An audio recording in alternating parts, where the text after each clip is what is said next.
ಪ್ರಣತಿ ಇವಾಗ KRS ಅಲ್ಲಿ ಇದ್ದಾಳಂತೆ. ಬಿಟ್ಟಾಗ ಫೋನ್ ಮಾಡ್ತಾಳಂತೆ, ಹೋಗಿ ಕಾಲೇಜ್ ಹತ್ರ ಪಿಕ್ ಮಾಡ್ಕೊಂಬ. ಇವಾಗ KRS ಅಲ್ಲಿ ಇದ್ದಾರಂತ. ಹಾಂ 7:49 KRS ಅಲ್ಲಿ ರೈನ್ ಡ್ಯಾನ್ಸ್ ಮುಗಿಯೋದನ್ನೇ 8 ಗಂಟೆಗೆ.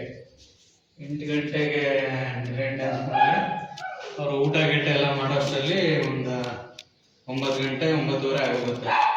ಆಮೇಲೆ ಅವರು ಸ್ವಲ್ಪ ಹೊತ್ತು ಶಾಪಿಂಗ್ ಗೀಪಿಂಗ್ ಅಂತ ಹೇಳ್ಬಿಟ್ಟು 10 ಗಂಟೆ ಆಗೋಗುತ್ತೆ. 10 ಗಂಟೆಗೆ ಅವರು ಅಲ್ಲಿಂದ ಬಿಟ್ಟರು ಕೂಡ 10, 11, 12, 12:15 ಆಗುತ್ತೆ. 12:30 ಆದರೆ ನಾವು ಇಲ್ಲಿಂದ ಒಂದು ಅವ್ರ ಕಾಲೇಜಿಗೆ ಇಲ್ಲಿಂದ ಒಂದು 12 ಗಂಟೆಗೆ ನಾವು ಇಲ್ಲಿಂದ ಬಿಡಬೇಕು. ಇಲ್ಲಿಂದ 12 ಗಂಟೆಗೆ ಬಿಟ್ಟರೆ ಅವ್ರ ಕಾಲೇಜ್ ಹತ್ರ ನಾವು ಒಂದು 12:30 ಇರ್ತೀವಿ ಅಲ್ವಾ? ಸರಿ ಆಯ್ತು, ಓಕೆ ಪಿಕಪ್ ಮಾಡೋಣ. ಅವ್ರು ಫೋನ್ ಮಾಡಿ ಹೇಳು ಬರ್ತಾ ಇದೀವಿ ಅಂತ ಹೇಳಿ. ಬರ್ತೀವಿ, ನೀನು ಅಲ್ಲಿಂದ ಬಿಟ್ಟಾಗ ಫೋನ್ ಮಾಡು ಅಂತ ಹೇಳು ಅಷ್ಟೇ, ಸರಿನಾ? ಯಾರು ಇಷ್ಟ ನಿಂಗೆ ಬಿಗ್ ಬಾಸ್ ಅಲ್ಲಿ? ನನಗೆ ಗಿಲ್ಲಿ ಇಷ್ಟ. ಇದು ನನ್ನ ಗೌರವದ ಪ್ರಶ್ನೆ. ಗೌರವ ಅಂತ ಬಂದ್ರೆ ನಮ್ಮ ಮನೆ ಬೆಕ್ಕಿಗೆ ನನಗಿಂತ ಮೀಸೆ ಉದ್ದಾಗದೆ ಅಂತ ಬೆಕ್ಕಿಗೆ ಸೇವಿಂಗ್ ಮಾಡ್ಬಿಟ್ಟವನು ನಾನು. ಗಿಲ್ಲಿ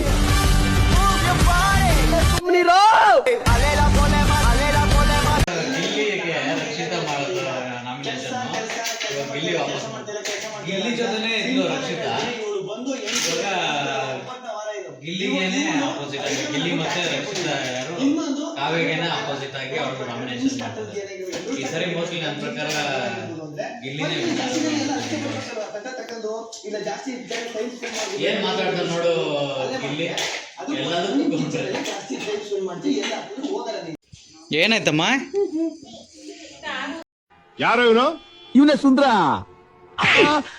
ನೋಡಕ್ ಕೋತಿ ನನ್ನ ಮಗ ಇದ್ದಂಗ ಅವನೇ ಸುಂದ್ರ ಅಂತೆ. ಅದನ್ನು ಬಿಟ್ಟು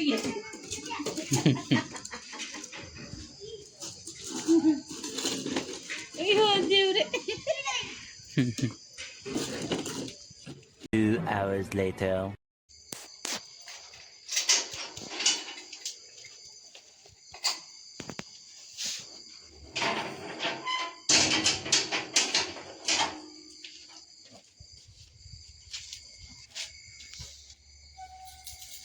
ಹಾಕ್ಬಿಡು.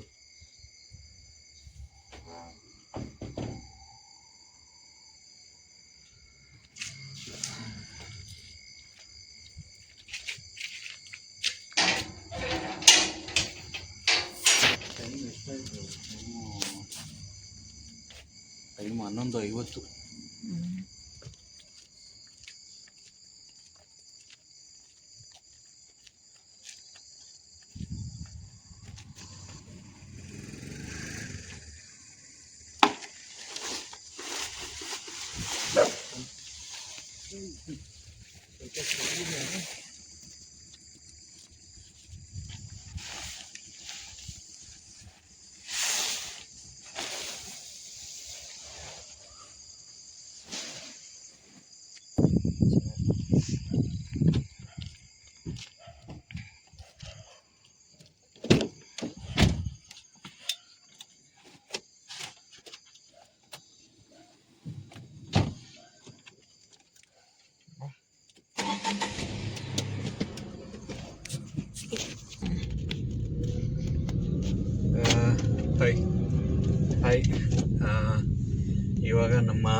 ಹಾಯ್ ಇವಾಗ ನಮ್ಮ ಪ್ರಣತಿ ಆಲ್ರೆಡಿ ಕುಂಬ್ಳಗೋಡ್ ಹತ್ರ ಇದ್ದಾರೆ, ಅಲ್ಲ ಸಾರಿ ಕೆಂಗೇರಿ ಹತ್ರ ಇದ್ದಾರಂತೆ ಆಲ್ರೆಡಿ. ಅವ್ರ ಕಾಲೇಜ್ ಹತ್ರ ಬರೋಷ್ಟರಲ್ಲಿ ಅವ್ರು ಇನ್ನೂ ಒಂದು 20 ಮಿನಿಟ್ಸಲ್ಲಿ ಕಾಲೇಜ್ ಹತ್ರ ಇರ್ತಾರೆ. ಸೊ ನಾವು ಆಲ್ರೆಡಿ 11:50 ಆಗಿದೆ. ಇನ್ನೊಂದು 10-20 ಮಿನಿಟ್ಸಲ್ಲಿ ನಾವು ಕೂಡ ಅವ್ರ ಕಾಲೇಜ್ ಹತ್ರ ಇರಬೇಕು. ಸೊ ಏನಪ್ಪ ಅಂತಂದರೆ ಏನು ಎಲ್ಲಿಗೆ ಹೋಗ್ತಾ ಇದ್ದೀವಿ ಏನು ಅಂತ ಅಂದರೆ ಏನಿಲ್ಲ, ನಮ್ಮ ವೈಫ್ ಅವರ ತಂಗಿ ಹೆಸರು ಪ್ರಣತಿ ಅಂತ, ಸಾರಿ ನಮ್ಮ ವೈಫ್ ಅವರ ಅಕ್ಕನ ಮಗಳು ಹೆಸರು ಪ್ರಣತಿ ಅಂತ. ಅವಳು ಬೆಳಗ್ಗೆನೆ ಕಾಲೇಜ್ ಕಡೆಯಿಂದ ಟ್ರಿಪ್ ಅಂತ ಹೇಳ್ಬಿಟ್ಟು ಮೈಸೂರಿಗೆ ಕರ್ಕೊಂಡು ಹೋಗಿದ್ರಂತೆ. ಸೊ ಅವಳನ್ನ ಬೆಳಗ್ಗೆ ಒಂದು 4 ಗಂಟೆಗೆ ನಾನೇ ಬಸ್ ಸ್ಟಾಪಲ್ಲಿ ಡ್ರಾಪ್ ಮಾಡಿ ಬಂದೆ. ಸೊ ಇವಾಗ ನಾವು ಅವಳನ್ನ ಪಿಕ್ ಮಾಡೋಕ್ಕೆ ಹೋಗ್ತಾ ಇದ್ದೀವಿ. ಸೊ ಅವಳಿಗೆ ಇವಾಗ ಇನ್ನು ಬೆಂಗಳೂರಿಗೆ ಇವಾಗ ಬರ್ತಾ ಇದ್ದಾರೆ. ಅಂದರೆ ಬೆಂಗಳೂರು ಆಲ್ರೆಡಿ ಇದ್ದಾಳೆ, ಅವಳು ಆಲ್ರೆಡಿ ಕೆಂಗೇರಿ ಹತ್ರ ಇದ್ದಾಳಂತೆ. ಸೊ ಅಲ್ಲಿಂದ ಬಂದು ಅವಳು ಜೈನ್ ಯೂನಿವರ್ಸಿಟಿ ಕಾಲೇಜಲ್ಲಿ ಓದ್ತಾ ಇರೋದು ಅವಳು. ಸೊ ಅಲ್ಲಿ ಹೋಗಿ ನಾವಿವಾಗ ಪಿಕ್ ಮಾಡಬೇಕು. ಕಾರಲ್ಲಿ ಇವಾಗ ಪೆಟ್ರೋಲ್ ಕೂಡ ಇಲ್ಲ. ಸೊ ಹೋಗಿ ಪೆಟ್ರೋಲ್ ಹಾಕ್ಸ್ಕೊಂಡು ಹೋಗಿ ಅವಳನ್ನ ನಾವು ಪಿಕ್ ಮಾಡಬೇಕು. ಸೊ ನೋಡಿ ಎಷ್ಟು ಖಾಲಿ ರೋಡ್ ಅಂತ ಅಂದರೆ ಯಾರೂ ಇಲ್ಲ, ಎಷ್ಟು ಪ್ರಶಾಂತವಾಗಿದೆ ಅಂತಂದರೆ ಯಾರೊಬ್ಬರೂ ಇಲ್ಲ. ಹಬ್ಬ ನೋಡಿ, ನಮ್ಮ ಏರಿಯಾದ ನೈಟ್ ಪ್ರಪಂಚ ಹಿಂಗಿರುತ್ತೆ. ಓಕೆ, ಅಯ್ಯಪ್ಪ ಹೆಂಗಿದೆ ನೋಡಿ, ಎಷ್ಟು ಪ್ರಶಾಂತವಾಗಿದೆ ಅಂತಂದರೆ ಯಾವುದೋ ಒಂದು CC ಕ್ಯಾಮ್ರಾದಲ್ಲಿ ಲೈಟ್ ಬೇರೆ ಆನ್ ಆಯಿತು. 11:50 ಆದರೆ ನಮ್ಮ ಏರಿಯಾದಲ್ಲಿ ಯಾವ ಒಂದು ನಾಯಿನೂ ಕಾಣಿಸ್ತಾ ಇಲ್ಲ ನನ್ನ ಕಣ್ಣಿಗೆ, ಹಂಗಿದೆ ನಮ್ಮ ಏರಿಯಾ. ಸೊ ಇದು ನಮ್ಮ ಏರಿಯಾ ಬಂದು ಬನ್ನೇರುಘಟ್ಟ ರೋಡು, ಕೋಳಿ ಫಾರ್ಮ್ ಗೇಟ್ ಹತ್ರ ಬರುತ್ತೆ. ಏನು ಸಾಕಾಗಿದೆ, ಯಾರೋ ಒಬ್ಬರು ಮಾತ್ರ ಬರ್ತಾ ಇದ್ದಾರೆ. ಸೊ ಚೆನ್ನಾಗಿ ಎಂಜಾಯ್ ಮಾಡಿರ್ತಾರೆ ಅನಿಸುತ್ತೆ. ನಾವು ಹೋಗಿದ್ದೀವಿ ಮೈಸೂರು ಟ್ರಿಪ್ಪು ಸ್ಕೂಲಲ್ಲಿ. ಅಂದರೆ ಮೈಸೂರು ಟ್ರಿಪ್ಪು ನಮಗೂ ಸ್ಕೂಲಲ್ಲಿ ಕರ್ಕೊಂಡೋದಾಗ ಈ ಥರ ಬಸ್ಸಲ್ಲಿ ಕರ್ಕೊಬಂದು ನೈಟ್ ಹೊತ್ತು ಕರ್ಕೊಬಂದ್ಬಿಡೋರು, ಸ್ಕೂಲ್ ಹತ್ರ ಇಳಿಸ್ಬಿಡೋರು. ನಾವೇನು ಮಾಡ್ತಾಯಿದ್ವಿ ಅಂತಂದರೆ ಸ್ಕೂಲಲ್ಲಿ ನನ್ನ ಫ್ರೆಂಡ್ಸ್ಗಳನ್ನ ಸೆಟ್ ಮಾಡ್ಕೊಂಬಿಡೋದು. ಏನಂತಂದರೆ, ನೋಡಪ್ಪ ಇವತ್ತು ನಾನು ನಿಮ್ಮ ಮನೇಲೆ ಮಲ್ಕೊಂಡ್ಬಿಡ್ತೀನಿ, ನಾಳೆ ಬೆಳಿಗ್ಗೆ ಎದ್ದು ಬರ್ತೀನಿ ಅಂತ. ಸೊ ಹಂಗೆ ಆಗಿ ನಮ್ಮನ್ನು ಪಿಕ್ ಮಾಡೋಕ್ಕೆ ಯಾರೂ ಬರ್ತಾರಿಲ್ಲ ಅವಾಗ, ಅಷ್ಟು ಅನುಕೂಲನೂ ಇರಲಿಲ್ಲ. ಸೊ ಇವಾಗ ನೋಡಿ ನಾವು ಪಿಕ್ ಮಾಡೋಕ್ಕೆ ಹೋಗ್ತಾ ಇದ್ದೀವಿ. ಹಂಗಾಗಿದೆ ನೋಡಿ. ಇವಾಗ ಏನಂದರೆ ನೋಡಿ, ಟೈಮು 11:50. ಆಮೇಲೆ ಗಾಡೀಲಿ ಪೆಟ್ರೋಲ್ ಸ್ವಲ್ಪ ಕಮ್ಮಿ ಇದೆ, ಕಮ್ಮಿ ಅಲ್ಲ ಫುಲ್ ಕಮ್ಮಿ ಇದೆ. ಪೆಟ್ರೋಲ್ ಹಾಕ್ಸ್ಕೊಂಡು ಹೋಗಬೇಕು. ಇವಾಗ ಯಾವ ಪೆಟ್ರೋಲ್ ಬಂಕಲ್ಲಿ ಓಪನ್ ಇರುತ್ತೆ, ಪೆಟ್ರೋಲ್ ಬಂಕ್ ಓಪನ್ ಇರುತ್ತೆ ಅಂತ ಗೊತ್ತಿಲ್ಲ. ನೋಡಬೇಕು ಯಾವ ಪೆಟ್ರೋಲ್ ಬಂಕ್ ಓಪನ್ ಇರುತ್ತೋ ಏನೋ ಅಂತ. ಇದೇನಾದರೂ ಇಲ್ಲೇ ಸೆಂಟರ್ ಸ್ಟಾಪ್ ಆಯಿತು ಅಂತಂದ್ರೆ ಮುಗಿದ ಕತೆ. ಪೆಟ್ರೋಲ್ ಬಂಕಿಗೆ ಇಲ್ಲಿಂದ ಮ್ಯಾಕ್ಸಿಮಮ್ ಒಂದು 4-5 ಕಿಲೋಮೀಟ್ರ್ ಇದೆ. ಸೊ 4-5 ಕಿಲೋಮೀಟ್ರ್ ಹೋಗುತ್ತಾ ಅನ್ನೋದೇ ಡೌಟ್ ಇದೆ ನನಗೂ ಕೂಡ. ನೋಡಬೇಕು. ಒಳ್ಳೆ ನಿದ್ದೆ ಬಂದಿತ್ತು ನನಗಂತೂ, ಫುಲ್ಲು ಒಳ್ಳೆ ನಿದ್ದೆ ಬಂದ್ಬಿಟ್ಟಿತ್ತು. ಆಲ್ರೆಡಿ ಒಂದು ನಿದ್ದೆ ಬಂದು ಸ್ವರ್ಗದಲ್ಲಿ ತೇಲಾಡ್ತಾ ಇದ್ದೆ ನಾನಂತೂ.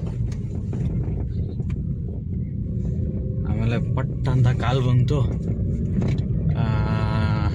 ಆಲ್ರೆಡಿ ಕುಂಬಳಗೋಡಲ್ಲಿ ಇದ್ದೀನಿ, ಬನ್ನಿ ಅಂತ ಕಾಲು ಬಂತು. ಸೊ ಅದಕ್ಕೆ ಅವಳನ್ನ ಪಿಕ್ ಮಾಡಬೇಕು ಅಂತ ಹೋಗ್ತಾ ಇದ್ದೀವಿ ಇವಾಗ. ಅಪ್ಪ, ನಮ್ಮ ಏರಿಯಾದಲ್ಲಿ ನಾವು ಪೆಟ್ರೋಲ್ ಹಾಕ್ಸ್ಕೊಬೇಕು ಅಂತಂದರೆ ಒಂದು 4-5 ಕಿಲೋಮೀಟ್ರ್ ಹೋಗಬೇಕು. ಪೆಟ್ರೋಲ್ ಬಂಕ್ ಹತ್ರದಲ್ಲಿ ಇಲ್ಲ. ಸೊ 4-5 ಕಿಲೋಮೀಟ್ರ್ ಹೋಗುತ್ತಾ ಅನ್ನೋದೇ ಡೌಟು ನನಗೆ ಕಾರು. ಓಕೆ, ಅಲ್ಲಿ ನೋಡೋಣ ಪೆಟ್ರೋಲ್ ಬಂಕಲ್ಲಿ ಹೋಗುತ್ತಾ ಇಲ್ವಾ ಏನು ಅಂತ ಸ್ವಲ್ಪ ಹೊತ್ತಲ್ಲೇ ಗೊತ್ತಾಗುತ್ತೆ. ಹೋದರೆ ಓಕೆ, ಖುಷಿನೇ. ಓಕೆ,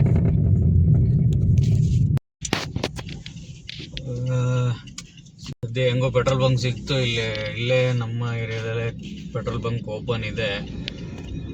ಸೊ ಅಲ್ಲಿ ಪೆಟ್ರೋಲ್ ಹಾಕ್ಸ್ಕೊಂಡು ಹೋಗಬೇಕು.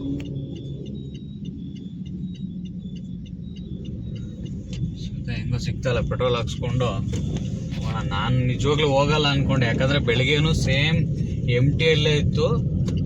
ಸೊ ಇವಾಗಲೂ ಮತ್ತೆ MTಯಲ್ಲೇ ಇದೆ. ಹೋಗಲ್ಲ ಅಂದ್ಕೊಂಡೆ, ಪರವಾಗಿಲ್ಲ. ಟಾಟಾ ಮೈಲೇಜು ಸೂಪರ್ ಆಗಿದೆ. ಪೆಟ್ರೋಲ್ ಬಂಕ್ ಬಂತು, ಪೆಟ್ರೋಲ್ ಹಾಕ್ಸ್ಕೊಳ್ಳೋಣ. ಪೆಟ್ರೋಲ್ ಬಂಕಲ್ಲಿ ಫೋನ್ ಯೂಸ್ ಮಾಡಬಾರ್ದು ಅಂತ ಹೇಳ್ತಾರೆ. ಸೊ ಏನೋ ಹಿಂದೆ ಕರಿತವ್ರೆ, ಈ ಜಾಗದಲ್ಲಿ ಆಗಲ್ಲ ಅಂತ. ಯಾಕಣ್ಣ ಪೆಟ್ರೋಲ್ ಎಲ್ಲಿ ಸಿಗಲ್ವಾ ಅಣ್ಣ? ಏನಪ್ಪ, ಇಲ್ಬಾ ಅಂತಾರೆ. ಸೊ ಆಮೇಲೆ ಸಿಗೋಣ, ಸಾಕು. Welcome to my channel, please subscribe. ಏನಪ್ಪ ಅಂತ ಪೆಟ್ರೋಲ್ ಹೆಂಗೋ make a new video, so please whatever, please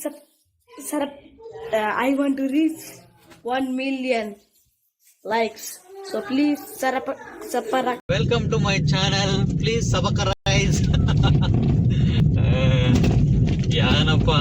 ಏನಪ್ಪ ಅಂತ ಪೆಟ್ರೋಲ್ ಹೆಂಗೋ ಫೈನಲ್ ಸಿಕ್ತು. ರೌಂಡು ಅವ್ರ ಕಾಲೇಜ್ ಹತ್ರ ಹೋಗ್ತಾ ಇದೀವಿ. ಪಾಪ ಆಲ್ರೆಡಿ 10 ಮಿನಿಟ್ಸ್ ಆಗೋಗಿದೆ. ಅವಳು ಕಾಲ್ ಮಾಡಿ 10 ಮಿನಿಟ್ಸ್ ಆಗೋಯ್ತು. 10 ಮಿನಿಟ್ಸ್ ಅಲ್ಲಿ ನಾನು ಅಲ್ಲಿ ಇರ್ತೀನಿ ಅಣ್ಣ ಅಂತ ಕಾಲ್ ಮಾಡಿದ್ಲು. ಸೊ ನಮಗೆ ಇಲ್ಲಿಂದ 7.0 ಕಿಲೋಮೀಟರ್ ತೋರಿಸ್ತಾ ಇದೆ. 6.9 ಕಿಲೋಮೀಟರ್ ತೋರಿಸ್ತಾ ಇದೆ. 14 ಮಿನಿಟ್ಸ್ ತೋರಿಸ್ತಾ ಇದೆ. ಸೊ ನೋಡೋಣ, ಆಲ್ರೆಡಿ ಬಂದಿದ್ದಾಳೆ ಅನ್ಸುತ್ತೆ.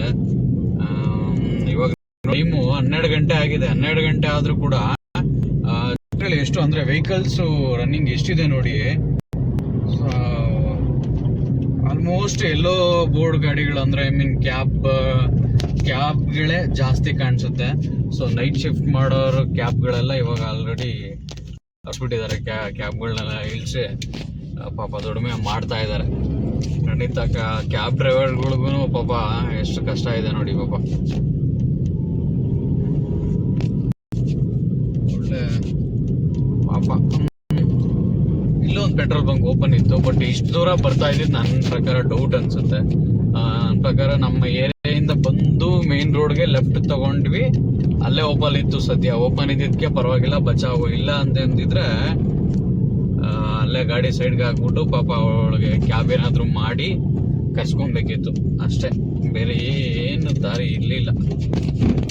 So okay. ಆಮೇಲೆ ಈಗ 12 ಗಂಟೆ ನೈಟಲ್ಲಿ ನಮ್ಮ ಏರಿಯಾದಲ್ಲಿ ಹೋಗ್ತಾ ರೋಡಲ್ಲಿ ಫುಡ್ ಸ್ಟ್ರೀಟ್ ಕೂಡ ಇದೆ. ಅದೆಲ್ಲ ಅಂದರೆ 12 ಗಂಟೆ ನೈಟಲ್ಲೆಲ್ಲ ಫುಡ್ ಸ್ಟ್ರೀಟ್ ಎಲ್ಲ ಓಪನ್ ಇರೋದು ಏನಪ್ಪ ಒಂದು ಬೆನಿಫಿಟು ಅಂತಂದರೆ ಈ ಕ್ಯಾಬ್ ಡ್ರೈವರ್ಗಳಿಗೆ ಅವ್ರಿಗೆಲ್ಲ ಊಟ ಸಿಗುತ್ತೆ 12 ಗಂಟೆಲೂ ಕೂಡ. ಸೊ ಅದು ಒಂದು ಬೆನಿಫಿಟ್ಟು ನಮ್ಮ ಏರಿಯಾದಲ್ಲಿ. ಸೊ ತೊಂದರೆ ಇಲ್ಲ ನೋಡಿ. ಎಲ್ಲೋ ಬೋರ್ಡ್ ಗಾಡಿಗಳು ಪಾಪ ಸೈಡಲ್ಲಿ ಹಾಕೊಂಡಲ್ಲ, ಎಲ್ಲ ಸೈಡಲ್ಲಿ ಹಾಕ್ಕೊಂಡು ವೆಯ್ಟ್ ಮಾಡ್ತಾ ಇದ್ದಾರೆ. ಐ ಮೀನ್ ಗಾಡಿ ಬುಕ್ ಆಗುತ್ತೆ ಅಂತ ನೋಡಿ. ಇವಾಗ ಇಲ್ಲಿಂದ ನಮ್ಮ ಏರಿಯಾ ರೋಡ್ ತೋರಿಸ್ತೀನಿ. ರೋಡು ಎಷ್ಟು ಪ್ರಶಾಂತವಾಗಿಲ್ಲ, ಯಾಕಂತಂದ್ರೆ ಅಷ್ಟು ಗಾಡಿಗಳ ಓಡಾಟ ಇದೆ.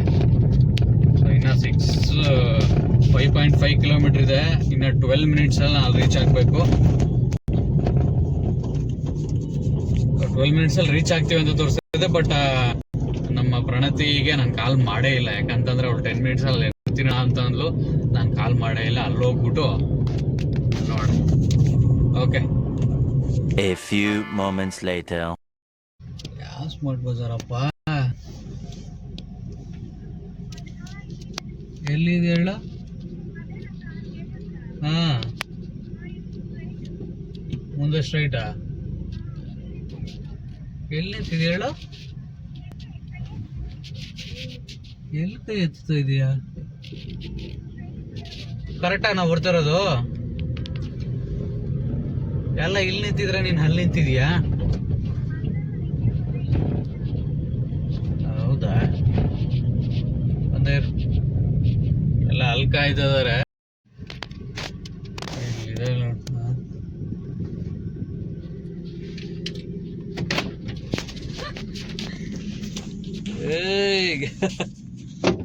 ಕ್ಲೀನಾಗಿ ಹಾಕ್ಬಿಟ್ಟವ್ರು.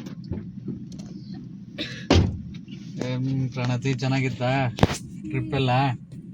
ಚೆನ್ನಾಗಿತ್ತು. ಎಲ್ಲ ಕರ್ಕೊಂಡು ಹೋಗಿದ್ರು? ಫಸ್ಟ್ ಮೈಸೂರು ಪ್ಯಾಲೇಸ್ ಕರ್ಕೊಂಡು ಹೋಗಿದ್ರು. ವಾ, ನಾನು ಒಳಗಡೆ ಯಾವತ್ತೂ ಹೋಗಿಲ್ಲಲ್ಲ. ಲಾಸ್ಟ್ ಟೈಮ್ ನೀನ್ ಬಂದಿರ್ಲಿಲ್ಲ ನಮ್ ಜೊತೆ? ಬಂದಿದ್ದೆ, ಈಚೆಯಿಂದ ನೋಡ್ಕೊಂಡು ಹೋಗಿದ್ವಲ್ಲ ನಾವು. ಓಕೆ. ಒಳಗಡೆ ಎಲ್ಲ ನೋಡ್ಕೊಂಡು ಇದಕ್ಕೆ ಹೋಗಿದ್ವಿ. ಆಮೇಲೆ ಎಲ್ಲಿಗೆ? ಫುಲ್ ಸುತ್ತಾಡ್ಕೊಂಡು ಡ್ಯಾಮ್ ಹತ್ರ ಹೋಗೋಣ ಅಂತ ಹೋದ್ವಿ. ಡ್ಯಾಮ್ ಫುಲ್ ಮಳೆ ಬಂದ್ಬಿಟ್ಟು ಹೋಗಿಲ್ಲ. ಮತ್ತೆ ಬೃಂದಾವನ ಪಾರ್ಕ್ಗೆ ಹೋಗಿದ್ವಿ. ಅಲ್ಲೂ ಕ್ಲೋಸ್ ಆಗ್ಬಿಟ್ಟಿತ್ತು. ಅದಕ್ಕೆ ಡಿಜೆ ಹಾಕಿದ್ರು 2 hours. ಎಲ್ಲಿ ಇದ್ರ ಹತ್ರ ಹೋಗಿದ್ರಾ? ರೆಸಾರ್ಟ್ ಹೋಗಿದ್ವಿ. ರೆಸಾರ್ಟ್ಗೆ ಹೋಗಿದ್ರಾ? ಇದು KRS ಡ್ಯಾಮ್ಗೆ ಹೋಗಿದ್ವಿ ಅಂತ ಅಂದ್ರೆ ಮಳೆ ಫುಲ್ ಬರ್ತಾ ಇತ್ತಲ್ಲಿ. ಮತ್ತೆ KRS ಡ್ಯಾಮ್ಗೆ ಹೋಗಿಲ್ವಾ ಹಂಗಾದ್ರೆ? KRS ಇದಕ್ಕೆ ಅದ್ರ ಬದಲು 2 hours ಡಿಜೆ ಹಾಕಿದ್ರು. ಓಕೆ. ರೆಸಾರ್ಟ್ ಕರ್ಕೊಂಡು ಹೋಗಿ. ರೆಸಾರ್ಟ್ ಕರ್ಕೊಂಡು 2 hours ಡಿಜೆ ಹಾಕಿದ್ರಾ?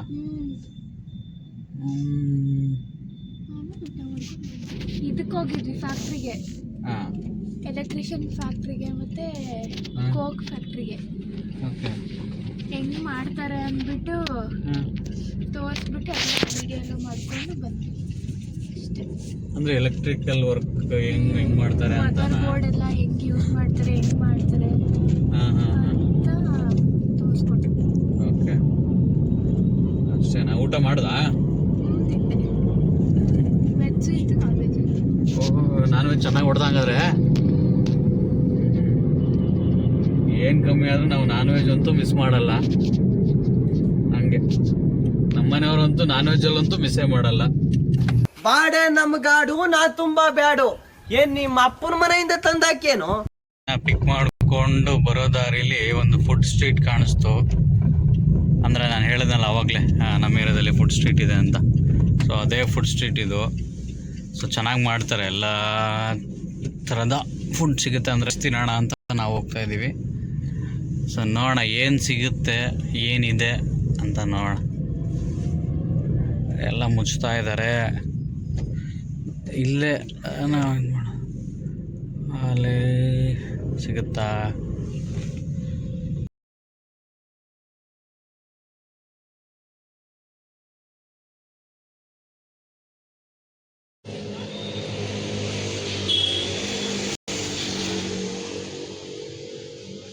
ಇಡ್ಲಿ ಸಖತ್ತಾಗಿದೆ, ಚೆನ್ನಾಗಿದೆ. ಟೇಸ್ಟು ಕೂಡ ಸಖತ್ತಾಗಿದೆ, ಚೆನ್ನಾಗಿದೆ ಇಡ್ಲಿ.